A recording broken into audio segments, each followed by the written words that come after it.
ये इंग्लैंड का एक व्लॉगर है जो कि नेपाल के इस मैसिव प्रोटेस्ट के बीच में आके फंस गया था और अब नेपाल रेवोल्यूशन का एक हिस्सा बन चुका है। हाँ, रेवोल्यूशन। नेपाल में पिछले कुछ दिनों में जो हुआ है वो किसी रेवोल्यूशन से कम नहीं, मगर अब एक बहुत बड़ा सवाल आता है। नेपाल जैसा मैसिव प्रोटेस्ट जो अभी हो रहा है करप्शन, अनएम्प्लॉयमेंट, पॉलिटिकल इंस्टेबिलिटी और सिस्टमैटिक फेलियर के खिलाफ, क्या ऐसा इंडिया में हो पाएगा? क्या इंडिया के अंदर इतना बड़ा प्रोटेस्ट सिस्टमैटिकली ऑर्गेनाइज हो सकता है कि पूरे सिस्टम को हिला के रख दे?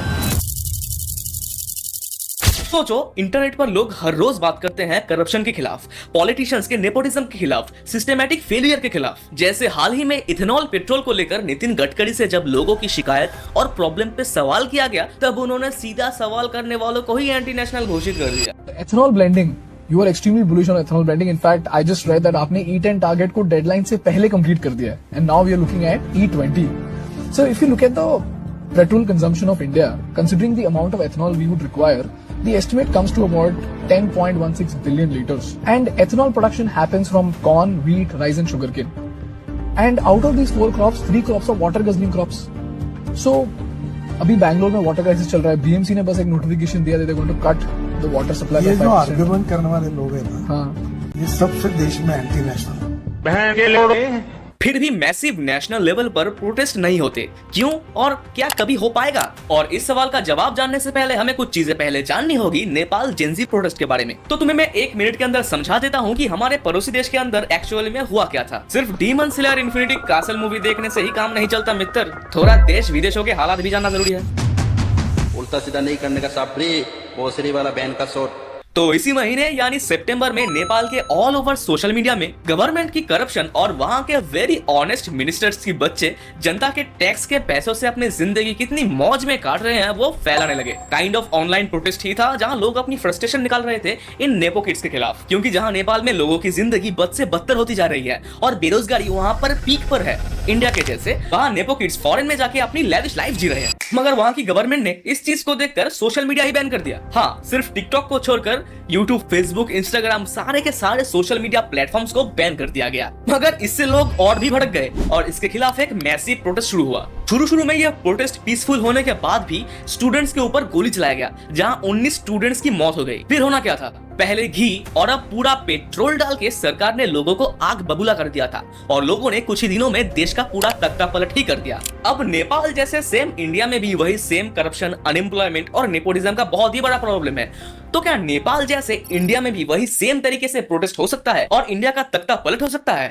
चलो देखते हैं। पहला पॉइंट जो हम देखने वाले हैं वो है भारत का साइज और डाइवर्सिटी का बड़ा चैलेंज। भारत दुनिया का सबसे पॉपुलेटेड कंट्री है जहां 1.4 बिलियन लोग रहते हैं। सोचो, हर रीजन का अपना अलग कल्चर है, अपनी अलग लैंग्वेज है, अपनी अपनी रिलीजियस बिलीव्स है। साउथ इंडिया के लोग अपने लैंग्वेज और वहाँ के कल्चर पर गर्व महसूस करते हैं। ईस्ट इंडिया के लोग अपने अलग प्रॉब्लम्स में फंसे हैं। वेस्ट इंडिया के लोग अपने पॉलिटिकल सिस्टम में उलझे हैं और नॉर्थ इंडिया में लोग कास्ट और रिलीजियन के चक्कर में इतने फंसे हैं कि सबको एक साथ लाना बहुत मुश्किल हो चुका है। नेपाल जैसा एक छोटा देश जहाँ पॉपुलेशन बहुत कम है और सोशल स्ट्रक्चर सिंपल है, वहाँ लोगों को एक कॉमन प्रॉब्लम पर फोकस कराना आसान हो जाता है। लेकिन भारत में लोग अपने अपने लोकल प्रॉब्लम्स में इतने फंसे हुए हैं कि वो लोग नेशनल लेवल पर यूनिटी के साथ कभी एक ही नहीं हो पाते। किसान की प्रॉब्लम हो या फिर रोजगार की बात, हर स्टेट अपने अलग अलग चोचले में फंसा हुआ है। लोगों का सिस्टम पर ट्रस्ट इतना टूट चुका है कि अब प्रोटेस्ट करना रिस्क लगता है। सबको यही लगता है कि क्यों फालतू का रिस्क लेना, क्यों अपनी जिंदगी में फालतू का प्रॉब्लम लाना। इसलिए जो लोग प्रोटेस्ट में पार्टिसिपेट करते हैं वो यूनाइटेड ना होकर बहुत छोटे स्केल पर होते हैं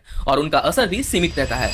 दूसरा पॉइंट जो हम देखने वाले हैं वो है भारत का स्ट्रॉन्ग स्टेट कंट्रोल। भारत की पुलिस सिस्टम, सीआरपीएफ, बीएसएफ, पूरा सिस्टम इतना वेल स्ट्रक्चर्ड बन चुका है कि पब्लिक प्रोटेस्ट को शुरू होने से पहले ही कंट्रोल करने का प्लान रेडी रहता है। सोचो, जब भी कहीं पर मास गैदरिंग हो रही होती है, चाहे किसी भी रीजन से हो, पुलिस प्रशासन तुरंत एक्शन लेने पे आ जाते हैं और सिक्योरिटी फोर्सेस को फुल्ली डिप्लॉय कर दिया जाता है। पब्लिक को गैदर करना, आवाज उठाना बहुत मुश्किल हो चुका है, क्योंकि पुलिस के पास इनफ पावर्स है कि लोगों को घेरने के लिए, अरेस्ट करने के लिए और मीडिया कवरेज को ब्लॉक करने के लिए। बहुत सारे एग्जांपल्स हैं हमारे सामने कि जब प्रोटेस्ट शुरू होने से पहले इतनी टाइट सर्वेलेंस हो जाती है कि अपनी आवाज उठाना ही मुश्किल हो जाता है। जबकि नेपाल में तो ऐसा नहीं होता, वहाँ लोग बोल्डली अपनी आवाज सबके सामने उठाते हैं विदाउट एनी फियर। दूसरी तरफ भारत में लोग जानते हैं कि एक गलत स्टेप से नफरत के साथ क्रैकडाउन हो सकता है, इसलिए लोग हमेशा अपने सेफ जोन में रहते हैं और मास प्रोटेस्ट को सपोर्ट करने से डरते हैं। और इसी दौरान सिस्टम का हर एक पार्ट डीपली प्रिपेयर्ड रहता है पब्लिक को कंट्रोल करने के लिए। यही रीजन है कि भारत में मास प्रोटेस्ट इतने बड़े स्केल पे नहीं हो पाते। तीसरा पॉइंट है पॉलिटिकल पावरफुल लॉबी। भारत का पॉलिटिकल सिस्टम इतना पुराना और इतना सड़ा हुआ है कि हमेशा पावर सिस्टम के अंदर ही रहती है। सोचो, जो भी बड़े फैसले होते हैं, चाहे वो लॉ हो या फिर पॉलिसी, वो आम जनता के लिए नहीं, ज्यादातर बड़ी कंपनियों के लिए, बड़े पॉलिटिकल खानदानों के लिए और फॉरेन ताकतों को खुश करने के लिए बनाए जाते हैं। आपने देखा होगा कि जब भी करप्शन के केसेस सामने आते हैं, छोटे लीडर्स और छोटे नेताओं को पकड़ लिया जाता है, लेकिन जो बड़े और पावरफुल लोग हैं उनका केस सालों तक लटकाया जाता है। इसीलिए सिस्टम इतना प्रोटेक्टेड है कि पब्लिक के आवाज को दबाना बहुत ही आसान बन चुका है। और जब बदलाव आता है वो सिर्फ तभी आता है जब इन्हीं लोगों का कोई काम का हो। पब्लिक रेवोल्यूशन और लोगों के गुस्से से कोई बड़ा परिवर्तन नहीं आता। एक सिंपल एग्जांपल लो, हर इलेक्शन में बड़े बड़े वादे किए जाते हैं, नौकरियां, इंफ्रास्ट्रक्चर, डेवलपमेंट, लेकिन असल में जब इंप्लीमेंट की बात आती है तो ग्राउंड पर कुछ नहीं होता। और इसके अलावा भी फेक न्यूज, हिंदू मुस्लिम करके पब्लिक को पूरे साल उलझाया रखा जाता है ताकि जो असली फायदा पॉलिटिशियंस को हो रहा है वो चलता रहे और सिस्टम वही का वही रहे। चौथा और फाइनल पॉइंट है इंटरनेशनल जियोपॉलिटिकल इंटरेस्ट्स। नेपाल एक छोटा देश है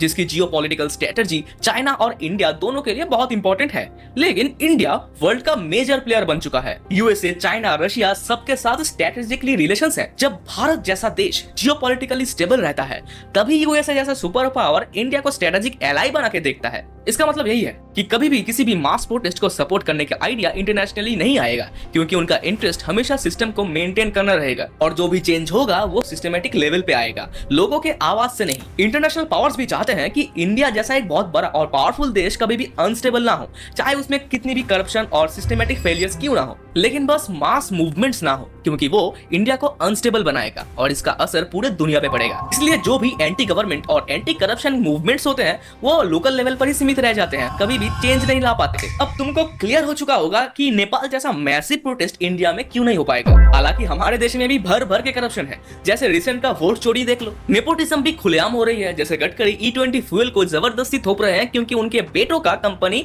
E20 फ्यूल बनाती है और पिछले कुछ महीनों में उनका कंपनी का स्टॉक प्राइस 1570% तक बढ़ गया है। और जब भी इस पर कोई सवाल करता है तो वो एंटी नेशनल है। और बेरोजगारी का तो पूछो ही मत, पीएम के बर्थडे पर देश में कितने बेरोजगार हैं वो दिख जाती है और इसके बावजूद इंडिया के जेंजी सोए हुए हैं। इसीलिए नेपाल जैसा ट्रीटमेंट कुछ हद तक इंडिया में भी देना चाहिए, मगर यहाँ की जेंजी तो रील स्क्रॉल करने में बिजी है, तो ऐसा ही अनएम्प्लॉयमेंट, नेपोटिज्म और करप्शन चलता रहेगा।